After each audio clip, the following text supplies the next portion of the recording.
Hello, everyone. Can you hear me well? Hey, John. Well, I'm here to talk about UX strategy, and it's a really interesting topic for me because I started quite a long time ago, and I went through different companies around the world, and I just want to share a little bit of the insights I got during all this time. So this is me. You can verify that it's me. Since I was a kid, I always wanted to grow a beard, so I'm living the dream right now. I come from Buenos Aires, and I live in a couple of different places, and now here in Singapore. I'm really happy to be here today. During my career, I went through a different, spectrum of roles, from graphic designer to interface engineering. I'm still trying to figure out what that means. So if you guys want to reach out to me, I'm on Twitter. There's a link in Twitter to more ways of getting in touch. So if you guys want to share some thoughts about this presentation or whatever you guys want to share, I'm open to have a conversation. So please go ahead. For today, so I want to tell you guys where everything started for me. I want to talk about a little bit the cost of not having a UX strategy in your company. I want to talk a little bit about value. What's UX or design brings as valuable to companies in different stages. I have some tips on how you guys can start defining your own strategy. And then I want to bring an example of what a user-driven corporation means and what they're doing right now. I think it's really inspiring. And then if we have time, I have more stuff to share. So our main focus for today is basically UX and strategy related to user experience.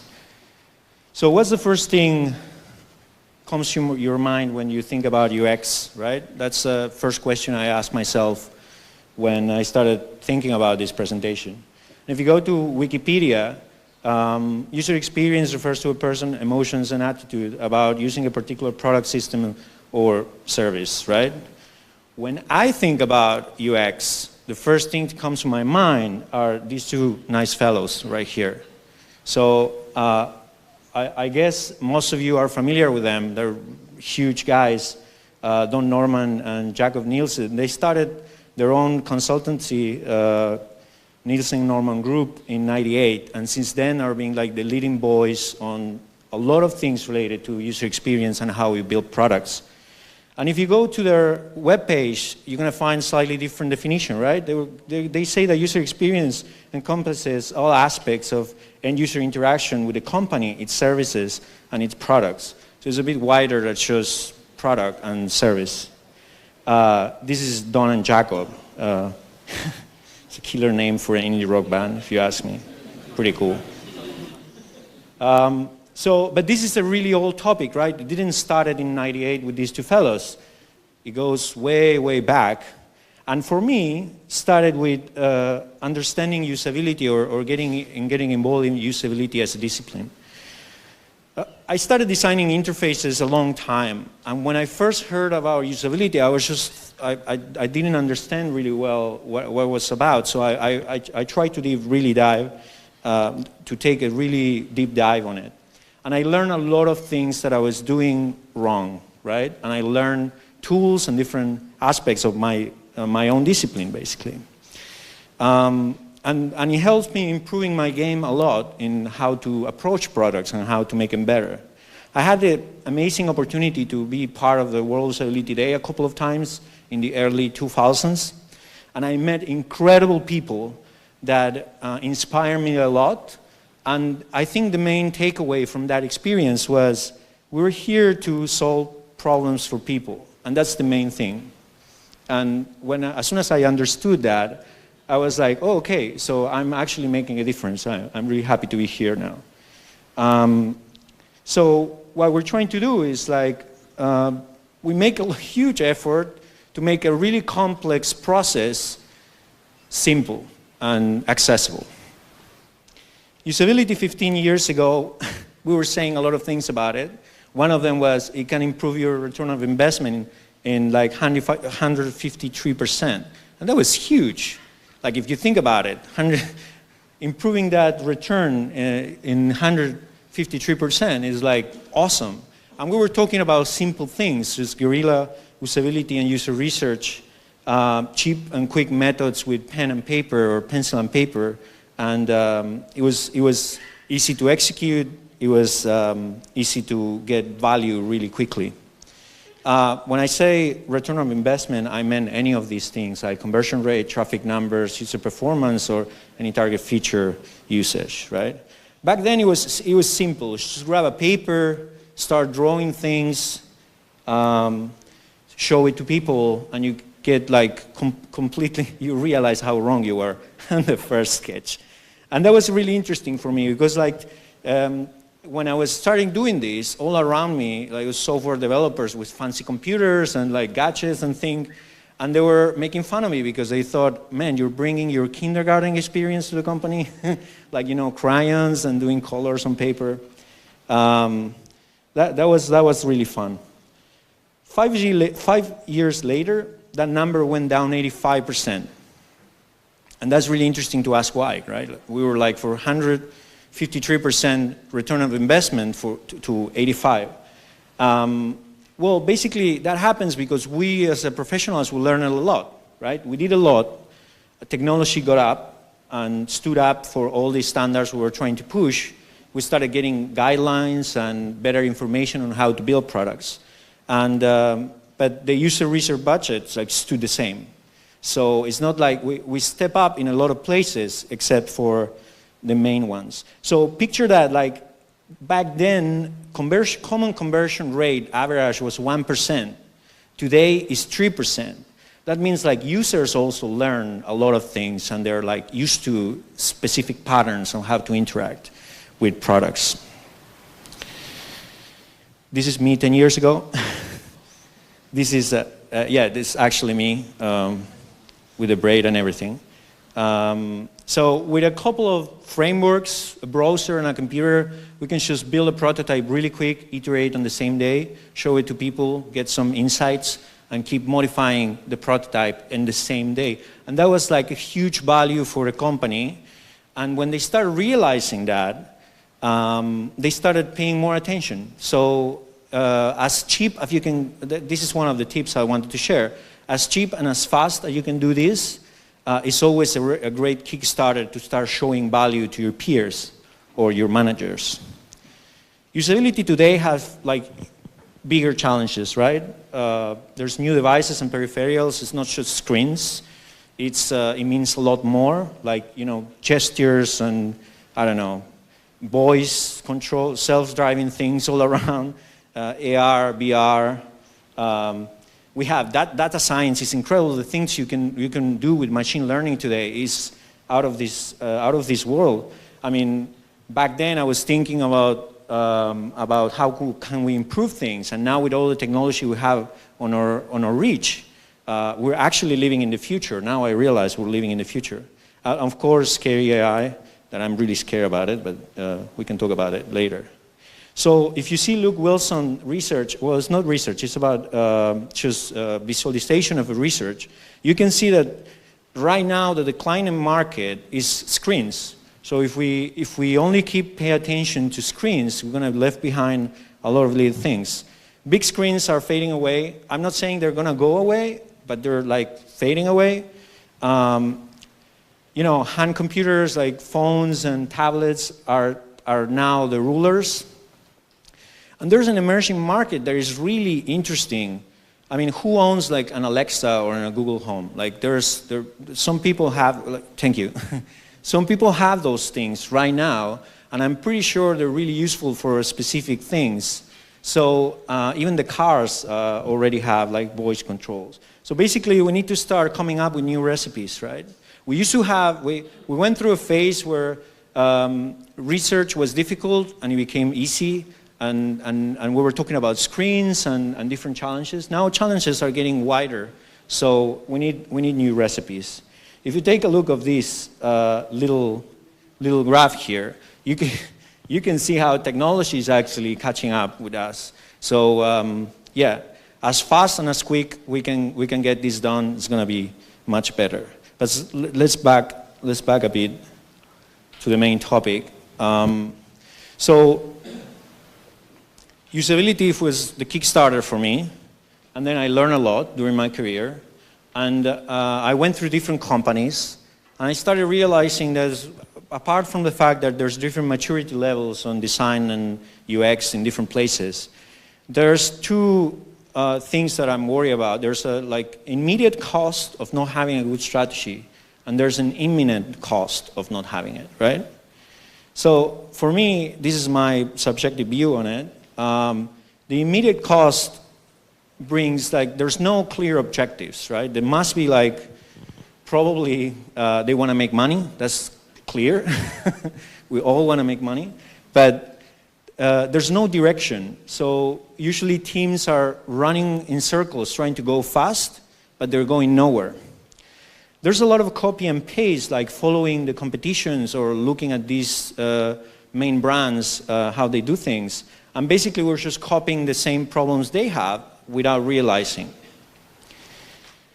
People become task-oriented, so we lose the value of collaboration between teams. And what happens usually is like, I got something to do, I just do it, and then just pass it on.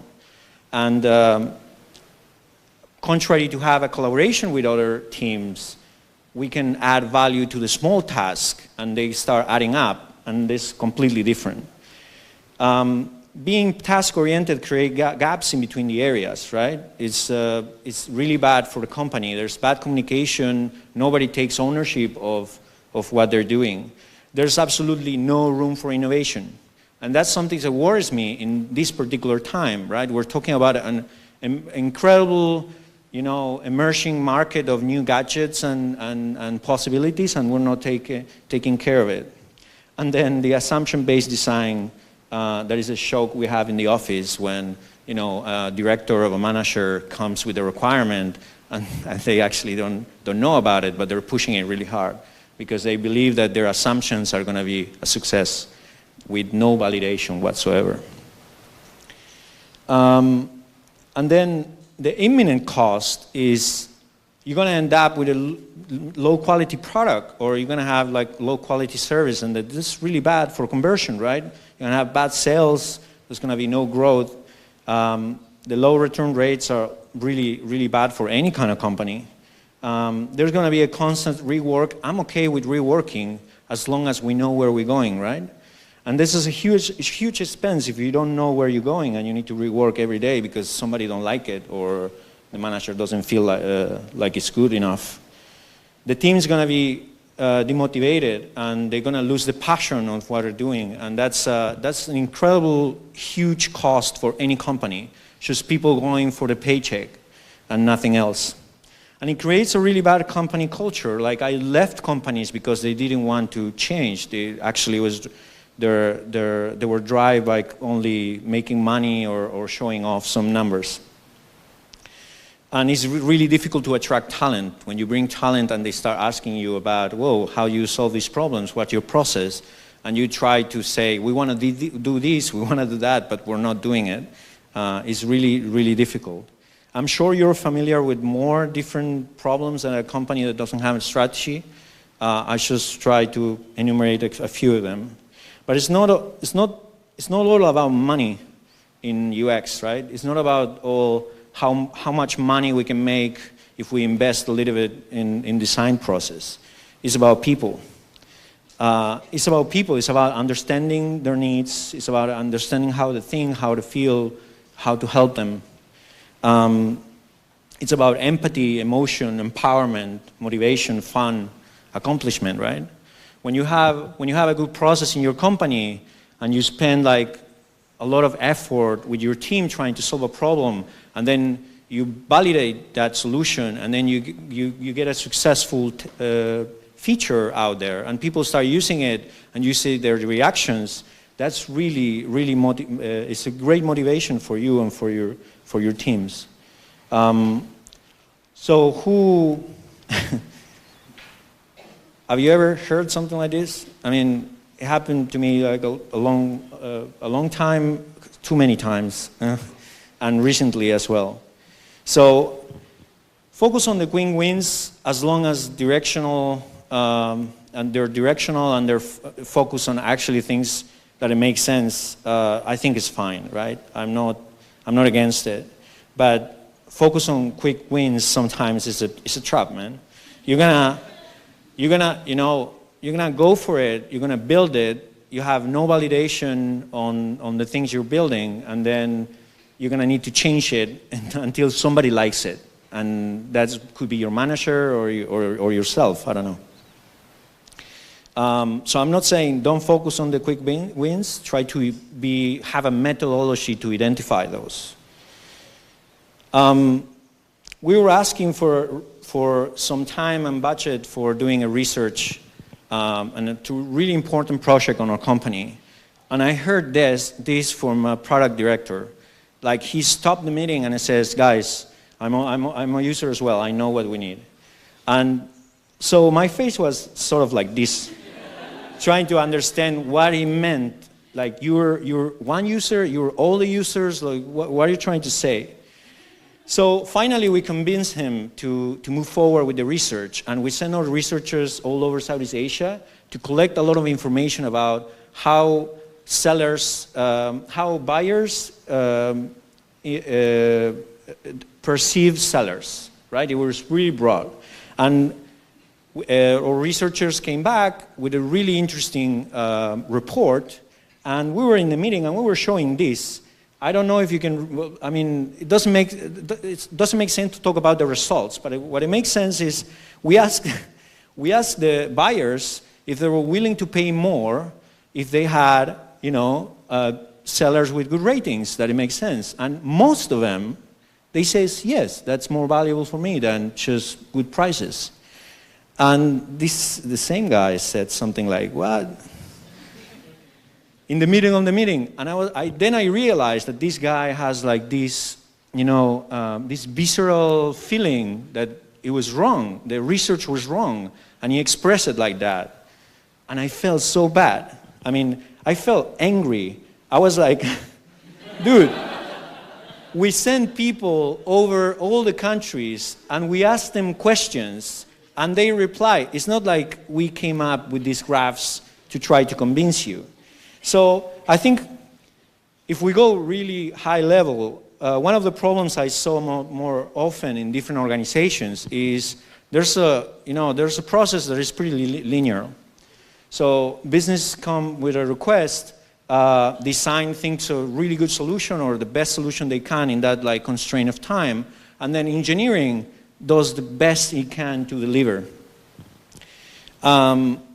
And of course, this creates gaps because business has their own expectations, design interpret those expectations and create its own expectations, and so on.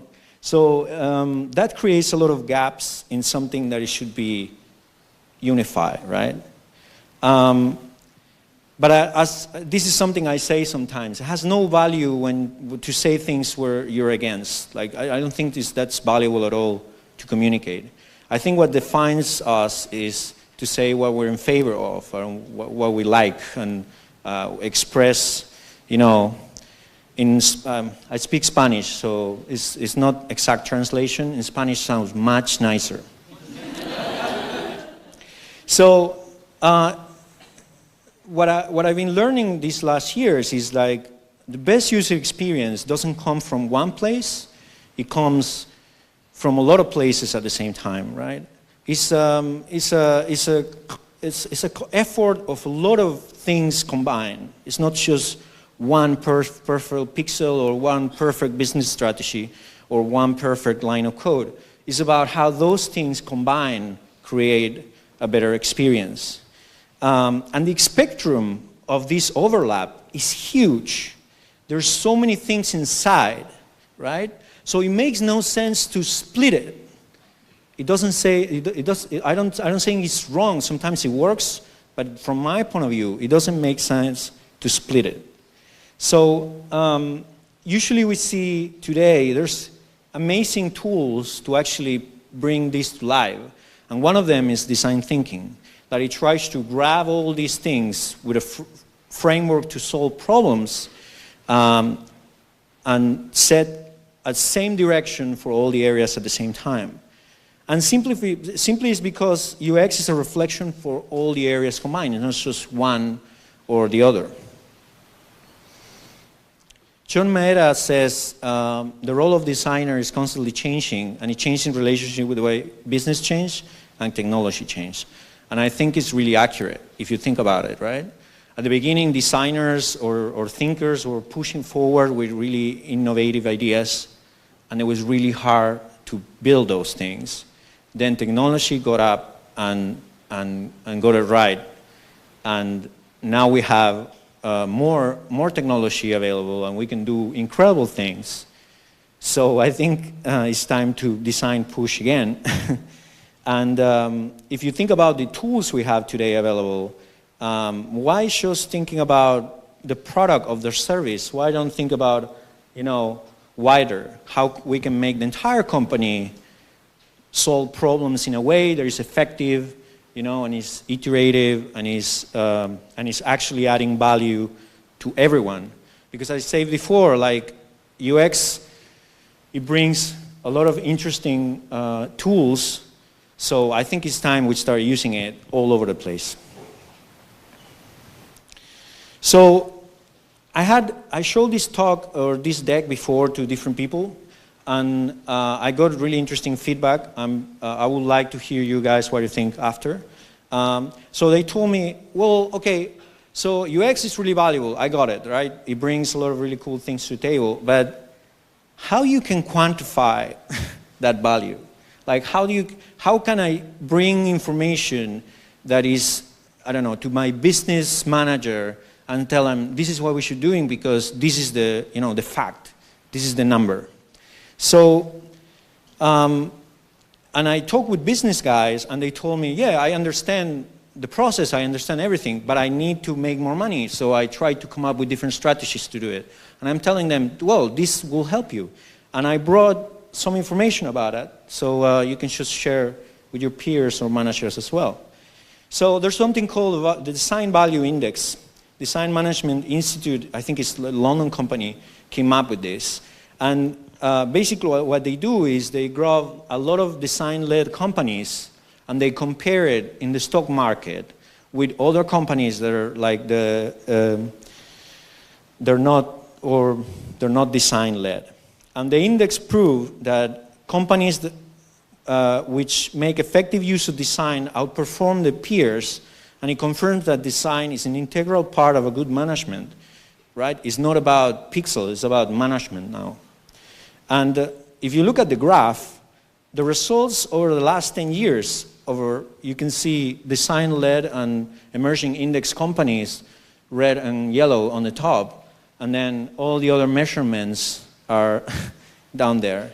It's like a 200+ improvement, and we're talking about money. We're talking about stock market here. So I think this is a good proof to say companies that are being led by design, not by pixels, but design as a way of solving problems, are way more valuable than other companies.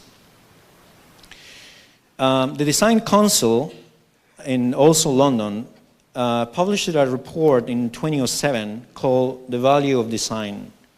The value of design proves evidence of how business in UK, businesses that use design in different aspects of their company, not just organizational, but also service, product, marketing, whatever you want to call it. And they come up with some insight. The report is pretty long. You have the link down there if you want to see it. But I just brought like 3 main items that I thought were really interesting. So the first one is, we already shared it, right? The design-led businesses outperform key stock market indices by 200%. That's convincing to me, right there. But if you're not convinced, there's another quote that is really interesting that says, every 100 pounds a design-led business spend on design increased turnover on 225. And that's also really valuable. And the last one says, like, on average, design-led business increased their market share by 6.3%. through the use of design. So You can read the report is pretty interesting, but it's pretty old. So if we 2007, right? It's quite old. So if we go further in time, in 2014, Shani Ray grabbed that report and he amplified a little bit more, and he find out that that's true. Like implementing design in your company is really valuable and it makes you earn more money. But he also found that it helps you also reducing costs, right? And in case of Procter & Gamble, it reduced costs by $1 billion a year. Just by designing a new process to create a different kind of plastic that is way better, that is like normal standard, right? It's thinner, it's cheaper to make, it's environmentally friendly, and some other things. If you move today, there's another report that I think is really interesting to read, at least to see the facts, to have a clear argument when your manager says, we need to move this fast. Whoa, but we can make more money, right, if we do it this way. This report examines the skills of design in the company, not just the return of investment. And basically, design skill, one of the findings is design skills are connected to innovation. Like, that's straightforward. If you want to be an innovative company, you need to bring these elements to your company. Well, and then there's like 10 pounds per hour more productive than UK company average in any other company. And the design skills are worth 209 billions only in the UK. And their value is keep growing faster rate than the wider UK economy. And that freaks me out a little bit. Like, whoa, means like design skill now should be a must, right? We all need to start training on those. And I have much more.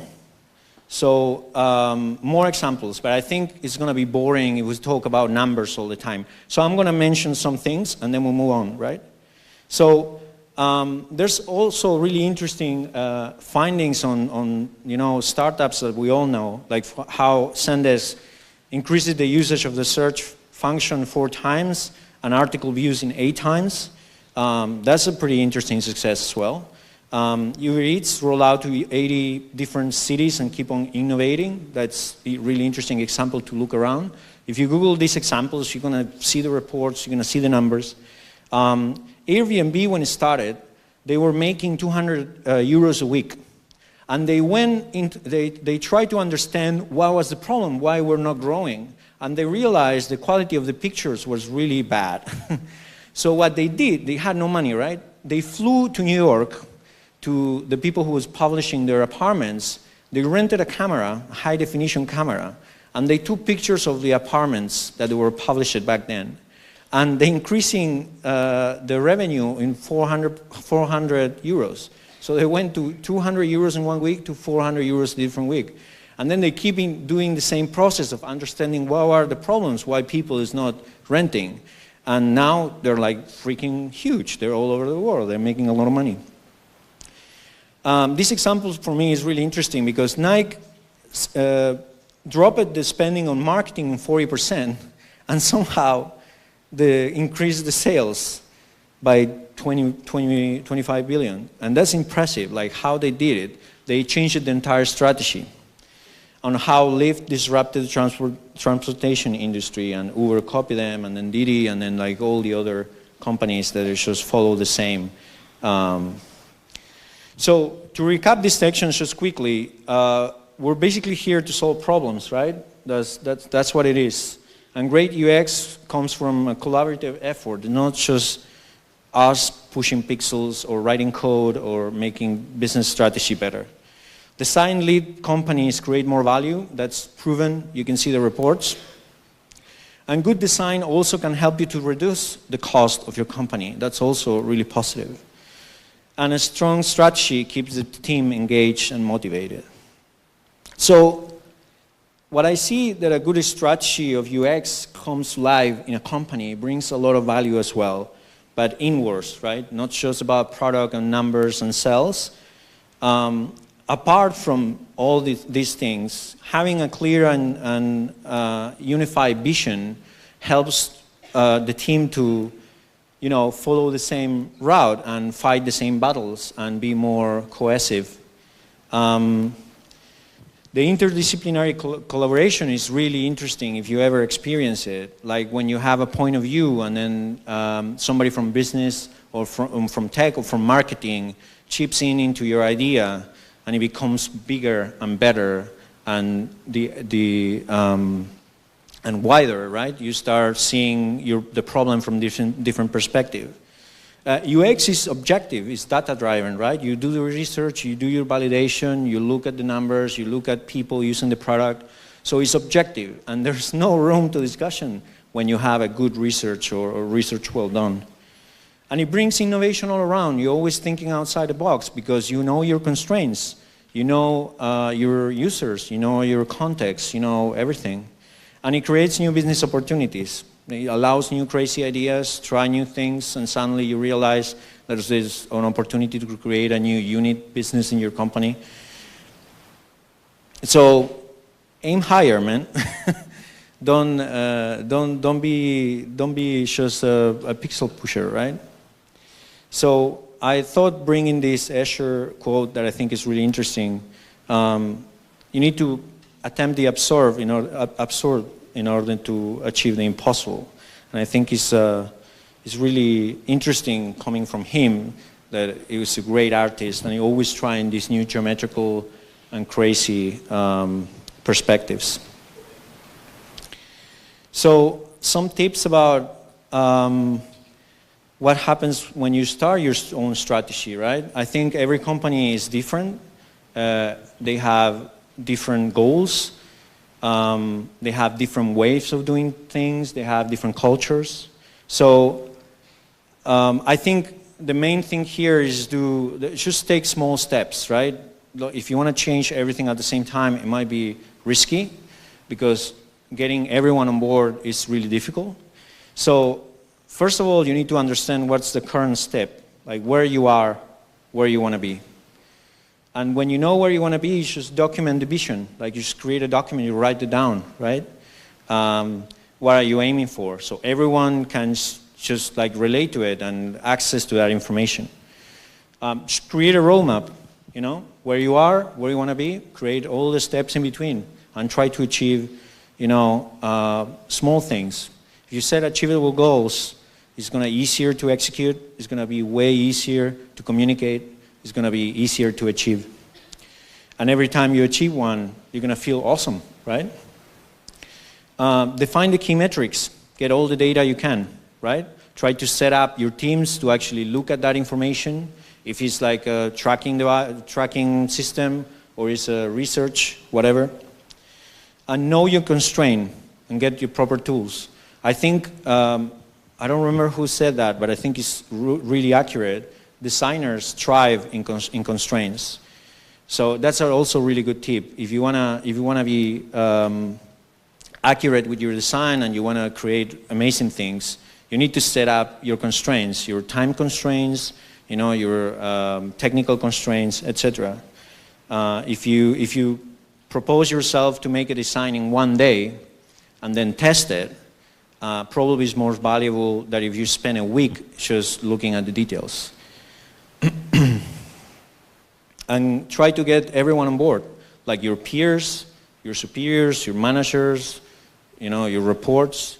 Tell them what you want to do, tell them what you want to accomplish, tell them how you want to do it, what are the steps, and try to get feedback on the process constantly. Review and iterate constantly, because it's not just about the product, it's about how you reach to build the product as well. And take it slow. I mean, yeah, baby steps. So I thought about bringing an example of how this is happening in a big corporation, because it's inspiring, at least for me. And every time I think about user-driving corporations, there's like two big names that come to my mind, right? The first one, not the best one, but the first one that comes to my mind is Google. And I think they did a great job. After the 2000, they come up with this integrated kind of look and feel and experience for all the products. And that was really challenging. And right now, they're like leading us well on how we should do things, and I think it's really cool. The other one that it comes to my mind is Apple, of course. Apple has design at its core. You know, Don Norman was the first one to define what are the design guidelines for this company. And some of them, they're still around, so they're like pretty strong. And Apple, of course, they build awesome products. I'm an Apple boy myself. I have an iPhone and things. Of course, they had a few setbacks, right? Not everything on Apple was incredibly amazing.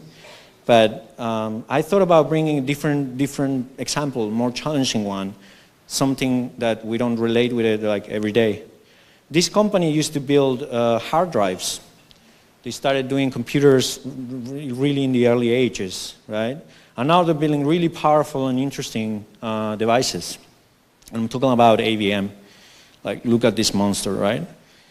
IBM is living a huge transformation. It's incredible. They decided to bring design at the core of the company, and in order to do that, they aimed to hire 1,000 designers and train the entire workforce, like everyone, in how design works, from executives to interns. And that's really powerful. And they call them design thinkers. And I think it's really interesting to make this distinction. They're not designers, they're not engineers, they're design thinkers. So new way of, not new, but a different way of thinking. And the transformation goes like, it's impressive. They have like people in 175 places. They're over 300,000. And they're basically expanding the role of design through design thinking framework. They have their own version of it. And they say that will enable the company to humanize solutions for real world problems. And they use the word humanize. That I think is really powerful. It like engloves all the things that we live in, right? I think they're doing a great job. I actually love them. I had the chance to see some of the presentations around, and they're really inspiring because they were like a data commercial driving company a few years ago, and now they're doing all this huge transformation. And they're doing something interesting inside a company that I thought it worth sharing. That is, they're changing the ratio, the designer-developer ratio, and they're changing it, and it's a huge trend right now. For the impact they're having is pretty interesting because in 2012 there was one designer every 72 colors, and that's like a lot of colors for one designer. Today they have one designer every 8 colors, and they have one mobile designer every 3 colors. And that rate is like huge if you think about it. Like the transformation they're going through is impressive. And this happened in the last decade. Like they started this process quite a long time ago, and they're still going on. And they're not the only ones. They're not the only ones. There are a lot of companies going to the same trend. They realize that design thinking framework is a powerful, powerful tool. And in order to, bring this new way of thinking inside a big company, they're doing all these things to change it. And designer-developer ratio was a huge problem back then in 10 years ago. I mean, I was one designer with 50 other developers, and it happens to me in a lot of companies. And it was really hard to comply with so much demand. But if you're clear on your direction and you do take the baby steps, there's a lot of people who's going to start seeing the value right away, and it will help you out. So that's pretty awesome. IBM, they're also working on their own framework that is based on design thinking.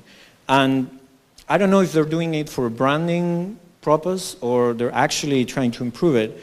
I didn't experience this myself, but I read it on their website and encourage you to take a look. There's a link down there. They call it the loop. And basically they have 3 phases: observe, reflect, and make. So I'm pretty sure we can relate to this, right? First we research, then we understand, and then we build. The keys for this framework, they call it Hills, Playback, and Sponsor Users. And I think this is really interesting. Hills is the guidelines on how you're going to build your team in order to solve a problem, right? Here's a nice graphic so we don't see text only. Heels is how you accommodate your team, what kind of roles and expertise you need to solve a problem. The playbacks are basically the iteration, like how your team is going to interact over time. And the sponsor users, I think, is a great upgrade for the framework, because what they do is they have this feature, they know the users that use the feature, and they get one of those users as a sponsor of the feature. So you actually have to interact with a real person to try your product or to understand how to improve it. And the main principles are focusing on user outcomes, and it makes sense, restless in reinvention, just reworking and working, and diverse and powerful teams. That I think that's one of the most powerful things, right? Just have a diverse group of people trying to solve the problem. The responsible for all these is Karel Vredenburg, and I think I'm pronouncing it right, I think. So anyway, this guy is a designer academic and is doing this work in IBM, and it's really inspiring. I encourage you guys to take a look at their blog, his blog, and he has a podcast as well that is really interesting. It's one of my new, I'm a fan right now. I mean, I saw this guy talking at a few conferences, and it's really interesting. So you can check it out there. The IBM site is really interesting. They documented the entire process, and it's really insightful to see how a company thinks about design thinking. But if you guys want to know more about the framework, that the original one, design thinking, Adobe has really interesting documentation about it, right? So if you want to take a look, it's online workshop. You can do it like in a week or so. And it will give you like a span of, well, what's design thinking about, what are the tools around it, and how you can grab little pieces and bring into your company. So I got some more stuff to share. I try to make it sweet and colorful, so it's more entertaining. We're just about end part of the talk, and I know I talk too much, and I brought a lot of information as well. So I work at Lazada, right? Everyone knows Lazada here? So nobody knows Lazada? I see 2 hands, that's good. More, okay, good. So Lazada operates here in Southeast Asia. For the guys who didn't raise their hand, it's an e-commerce platform. Now we're working with Alibaba Group, so we're joining forces in a lot of things. It's a really interesting phase on the company. But to share a little numbers, Lazada is pretty huge in Southeast Asia, right? There's a lot of users, there's a lot of transactions, there's a lot of things happening on mobile, there's a lot of things happening socially, and there's really, really interesting things that we want to do in the company. And from the UX team, and we thought about a lot of things that we were doing wrong, right? We knew that there was a lot of things we can improve. Let's call it like that. A lot of opportunities, maybe a little more positive. So I thought about sharing some key things that we did to start driving change in the company. And believe me, guys, it's really difficult. It's not like we implemented this and we're good. Like, it's an ongoing effort. But the first thing we did with the team was, okay, how we want to solve problems. Where are we going to be when this is awesome, right? When the process is done and we're working as we want. So we went on and we defined a process. The team did a great job doing this. And we documented all the phases to what we think we should be doing to understand and build the product, right? We documented from the intent, current state, future state, design, and the test phase. We defined the objectives, some considerations, the actions, collaborators, and the expected outcome from each stage. And this is really important because it's a reference material. Every time you're doing something, you can go back to it and say, okay, I can just do all these things now. I can just push the team to do more research or do this and that. Apart from defining the process, we run a couple of workshops. We thought, okay, we're going to bring the product development team together and we're going to run a creative workshop using this framework so we can raise a little bit more awareness of how we can use these tools to solve problems. And that went really, really well. This happened, I think, online. Started in Vietnam, right, John?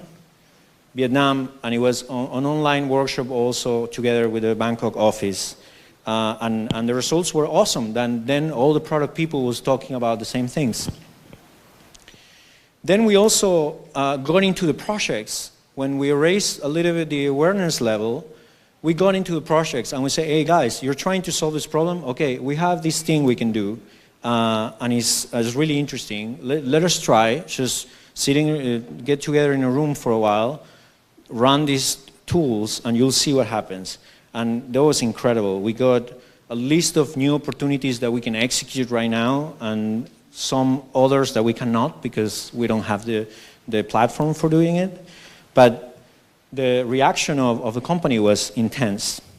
We also run some exploration workshops, basically to understand from the business unit that I want to try to push new businesses in the platform.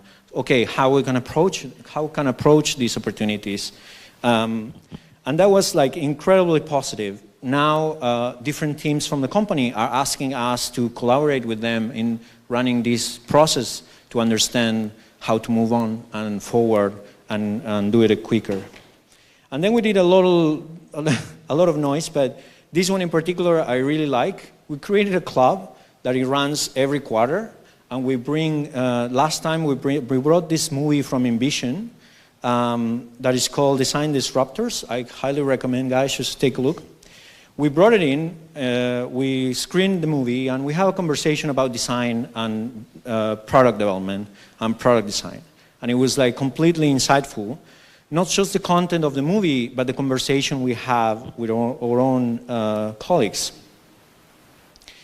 So we're making a lot of noise, and the company now is listening.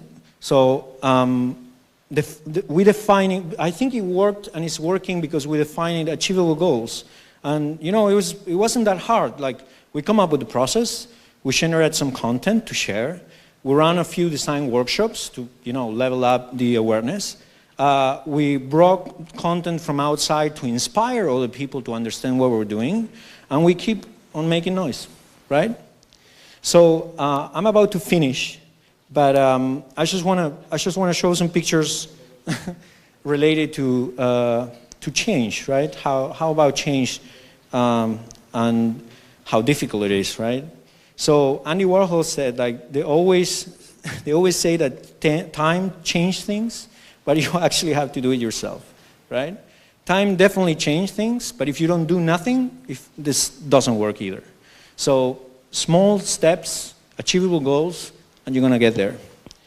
I know that sometimes it's really painful. Like, you're trying to push forward something. That's my wisdom too, by the way. It was really painful. So you try to push something and people push back because they're afraid of change, they don't know what it's about. So bringing awareness, I think, is one of the first challenges. And it seems like an impossible task, right? That you're like fighting against the status quo, and then it feels like it's an immense effort, but don't worry about it. I mean, you're not alone, right? You're going to start recruiting an amazing team for sure. You're going to get colleagues and peers from different companies. This is some of the guys from Alibaba and Lazada designers. They're all great.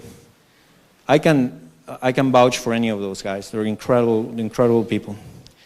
And then know your standards. We don't need to reinvent the wheel like IBM is doing or trying to, you know, fit like a new framework. We don't need to do that. We can just piggyback on whatever is there already, and it's impressive and it's really cool. And go out and connect. Just let's have a conversation after this. Let me know what you think about what kind of problems are you running into. You know, maybe I can just give you a hint or no, or maybe I learned something new. And go, you know, really go and connect. Like, I just reached out to this guy the other day and I told him, hey, I'm going to show some of your things on a conference. So what do you think about it? How do you feel about it? And he was thrilled. He get back to me and we had a conversation. And I thought at the beginning, when I did it, I was a little bit afraid that it's gonna, forget about it or ignore me completely. But definitely it didn't. He saw that I was trying to also drive a little change, and I told him, just push me your data, give me some more info, and some of that's in the presentation already. And go out, get inspired, right? Talk with people, see what they're doing. Not only on work-wise, just go and watch a movie and try to bring some of that experiences back home. And try to inspire people as well. Just show what you're working on. There's definitely an interesting conversation. Everyone knows something that somebody else doesn't know, right? And try to have fun, man. Don't be stressed. Everything's gonna be fine. It's hard, but try to have fun in the middle. And that's it, guys. Thank you very much. You're the best.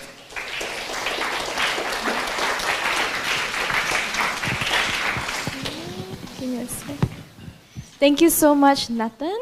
So we have one question. We only have time for one question because we're a bit strapped for time, and we had a very, very great sharing from Nathan.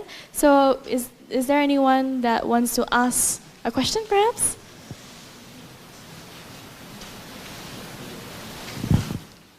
Okay, so you can find him afterwards if you are too shy to ask right now. We'll present the token of appreciation to him. Thank you very much, Nathan, and this is a small thing from us. Thank you, man. Yeah, thanks a lot for being here. Awesome. Yeah, no problem.